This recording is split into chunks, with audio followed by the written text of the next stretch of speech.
Biohazard warning. Entering contaminated zone. Transmissions jammed. Proximity coverage only. Backup activated. System rebooted. Agents, what's going on, guys? Sly here, and thanks for checking out another Division video.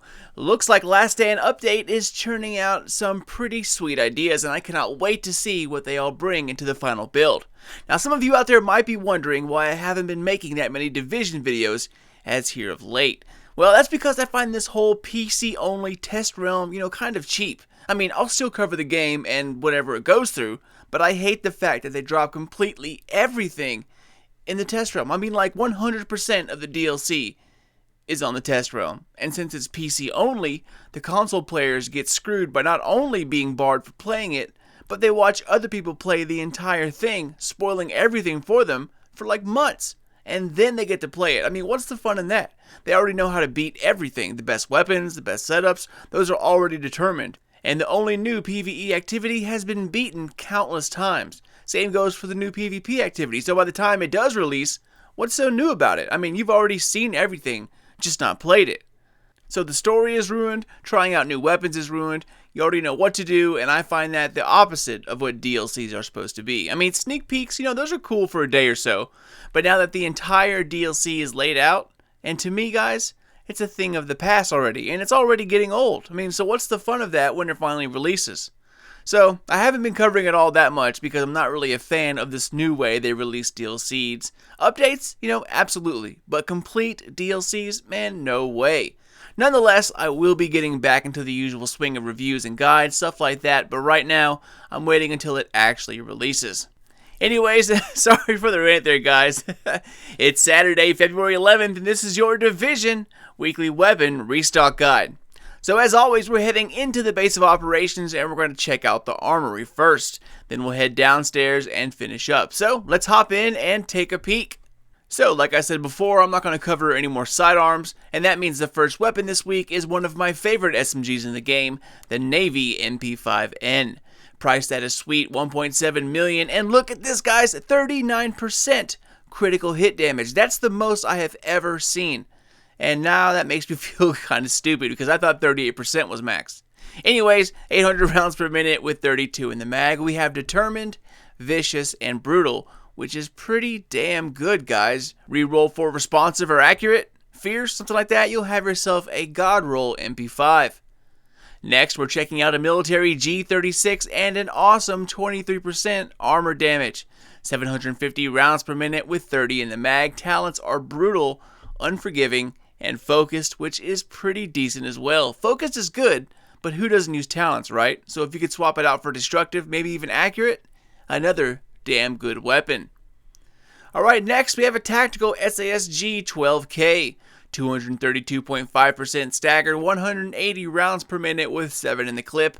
Ferocious, Adept, and Capable are its talents, which is not bad. But with Ferocious being electronics locked, it takes the good talent out of the equation and you're left with pretty much a mediocre weapon. So, that might change when Last Stand comes around, but right now, I don't think it's worth it. And following that, we have a Marksman Scar H. 145% headshot damage, 275 rounds per minute, 20 in the mag.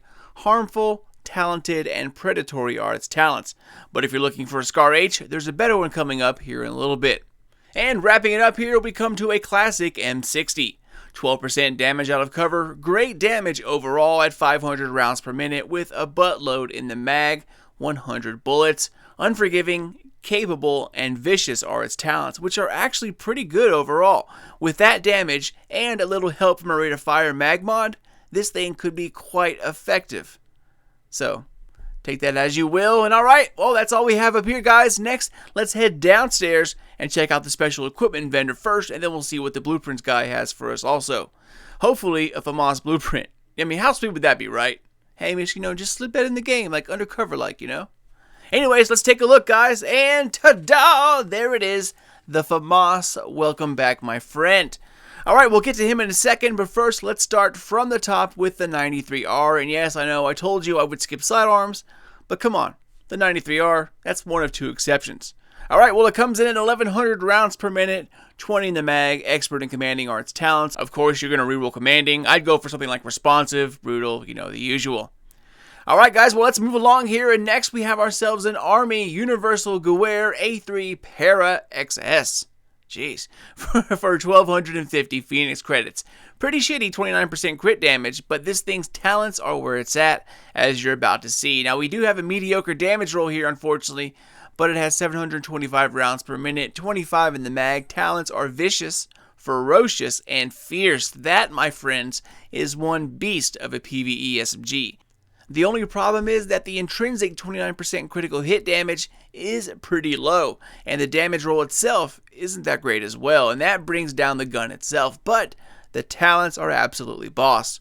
With SMGs going back to the way they used to be here soon, I would grab this and see what gets rolled on it when Last Stand drops, so it's definitely worth a shot. Alright, here she is, boys, the Famas. Now, she doesn't have that great of talents, but this thing absolutely shreds regardless, guys. 19% enemy armor damage and a decent damage roll here. 900 rounds per minute, 30 in the mag. Talents are skilled, unforgiving, and uncomplicated. Uncomplicated is when you get an extra 15% damage straight out the gate. However, if you use mods with any kind of accuracy or stability on them, then it will reduce it. However, even if you do use a few accuracy or stability mods, you still get a little more damage than you would without having that talent. So in case you're thinking that 13.5k is low, it's really not that bad. Now of course it will be different for everyone, but the percentage it's rolled at for your firearm score will be the same. And it's rolled pretty well. The one I have now is only in the 12k range, as you can see here, and it absolutely shreds. This one is 13.5. So I bet it will be a pretty noticeable difference. Now it does need some modding to get this thing to act right, and bursts seem to be the way to go for this gun. I would definitely reroll skilled for accurate, and then only mod just a little bit for stability, so you can still reap the benefits of that little extra damage. I wish stable was a talent, you know, I really miss stable, but in this gear score bracket, it's not here, which kinda sucks. Alright, anyways, let's move on, shall we? Next up, we have a Super 90, right at 350% stagger. 150 rounds per minute with 8 in the mag. Talents are deadly, self-preserved, and vicious, which isn't too bad at all, guys. I'd swap self-preserved for fierce and then go for the crit chance route. Next up, the other Scar H I was talking about earlier, and as you can tell by the DPS, it is definitely a little better. 161% headshot damage and almost 5k higher in damage, at least for me. Of course, the RPM is the same as well as the mag size. Talents are prepared, which is always a great sniper rifle talent, then adept and ferocious. This is a pretty beastly DMR style weapon, y'all. If you were hoping for a beastly Scar H one day, then this would be it. Of course, it could be tweaked a bit, but personally, it's not that bad as it stands. Alright, and finally we come to a military RPK. A mediocre 12% damage out of cover at 650 rounds per minute, 45 in the mag. Talents are fierce, competent, and swift. Not bad, but the RPK is no longer one of those better LMGs out there. Alright, well that wraps it up for this guy. Next up, the Blueprints dude, and unfortunately, he doesn't have a very good selection of weapons this week, my friends. PF45 sidearm and a Super 90 shotgun. Now, I always recommend that if he has a new primary blueprint, go ahead and buy it, because you never know what's going to pop up, in the next update. Some weapon that, is totally terrible right now could be completely OP next time, so keep that in mind. And alright, well that wraps it up at the base of operations, guys. Next, we're going to take our tour to Safe House, and we'll start at the top right of the map and work our way around clockwise. So, the Crypt has the honor of going first. Here we have another AUG. This one is the enhanced version. 32% critical hit damage, which is in the middle of the road. Decent overall damage, and its talents are commanding, talented, and adept. Next, over to the Grindhouse, and here you're going to find yourself a black market SASG 12S. 320.5% stagger, deadly, adept, and predatory, which really isn't all that bad. Next, it's time for the last call, and here we have a double-barreled shotgun. It's sub 300% stagger, and it comes with adept, destructive, and sustained, which also isn't really that bad. It's just, it only has 2 bullets. Alright, next up we're checking out the porn studio, the Meat Locker, and this guy is selling us a tactical SA-58. 19% armor damage with vicious, swift, and accurate. If this were anything else, I'd be excited. But 3-round burst weapons aren't really my thing. Alright, onward towards Camp Hudson, aka the Hub. The tent vendor down on the left has a SOCOM M1A at 162% headshot damage, which is pretty good. Little low, also a little low on damage. It comes with trained, deadly, and toxic. And guys, I kind of miss the old M1A days back at the beginning of the game. Back in 2016. Good times. And as always, our next stop is back over to the base of operations, where I always forget about this dude inside of here. What we have is a Model 700. 152% headshot damage with prepared, which is always a great sniper rifle talent, capable, and elevated. Okay, Kerman Station is up next, and here we have a decent converted USC. Mediocre 33% critical hit damage, and it comes with Vicious, Determined, and Ambusher. I would reroll Determined for Fierce or Brutal and then roll with it. It's not a bad weapon, I'm just not a fan of its rate of fire, but it's definitely better than the UMP, at least in my opinion. Okay, in our last stop in the tour to Safe House, we come to the Wolf's Den and a classic FAL. 23% armor damage with great damage overall. Talents are skilled, ferocious, and vicious. Again, absolutely sucks this is a 3-round burst weapon. Otherwise, it'd be beast. Okay, so that wraps it up. Next stop, over to the DZ and to the weapons vendor on the West 39th Street. So let's throw our masks on and see what fell off the back of the truck this week in the DZ. Okay, you guys ready? Let's take a look. First up, we have a police UMP5, 416,000 DZ dollars, as most primaries are in the DZ. 34% critical hit damage, decent overall damage at 600 rounds per minute with 30 in the mag. Talents are capable, predatory, and ambusher. Not too bad, but I'm just not a fan of the UMP. Now, I'd go for the USC and then mod for rate of fire increase and secondary mag size. That would work for me, and it's worked well in the past.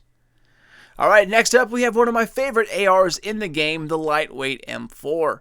22% armor damage, 850 rounds per minute with 30 in the mag, comes with focused, ferocious, and prepared. I would definitely swap out prepared for something like accurate or brutal. Not a bad weapon, but I've definitely seen better M4s. And following that, we come across a military combat shotgun, the M870 Custom. Sub 300% stagger with 75 rounds per minute and 5 in the line. Unforgiving, trained, and competent are its talents. Wait on an M870, there's a beastly one coming up here soon. Next, we have a classic M44 carbine. 147% headshot damage, 55 rounds per minute with 5 in the mag.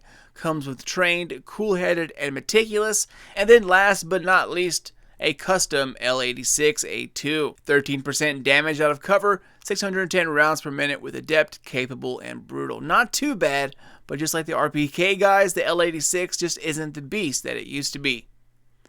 Alright agents, well that wraps up the DZ vendor. Our last tour is of the checkpoints, but due to time I'm only going to show you guys a few of the decent weapons. And unfortunately there aren't a lot of them this week. So first on the list, we're checking out the 46th Street checkpoint, and here you're going to find a pretty decent infantry MG5. 12% damage out of cover, it comes with ferocious, brutal, and determined, which is a damn good setup as is. Now you could replace determined for accurate, maybe even fierce or destructive, and you would be good to go. Alright, next we'll take a look at the West 39th Street checkpoint, which is the same place I used to get into the DZ earlier, and this guy right here has the beastly M870. 338.5% stagger, comes with deadly, responsive, and destructive. I mean, it's absolutely awesome as is, but if you reroll deadly for brutal, it would make this thing an absolute god roll shotgun. Definitely a good buy here, guys. And our last stop this week is the East 42nd Street checkpoint, and here we have a PP-19. 38% critical hit damage with vicious, commanding, and hurried. While it's not bad, the bones are pretty good. So one reroll and you would have yourself a decent PP-19. Alright guys, well that about wraps us up here, ladies and gents. Not as good of a week as last week, but at least it doesn't completely suck, right? Anyways, that does it for me, y'all. As always, thank you guys so much for watching. And for those of you out there who watch my Division videos religiously, I cannot thank you guys enough for your support. It absolutely means the world to me, and I will be getting back into Division videos here soon. So don't worry, don't freak out, I'm coming back. I plan to stick with the Division for however long it's still relevant and whatever happens down the line. So don't worry, I will always be here. And once again, guys, thank each and every one of you out there for watching. Don't forget to check me out on Twitter at SlyNation or even on Facebook at SlyNation Gaming. Feel free to share this with your friends, and don't forget to come back to see what else I'll have in the future. But until then, this is Sly, and I will see you all next time.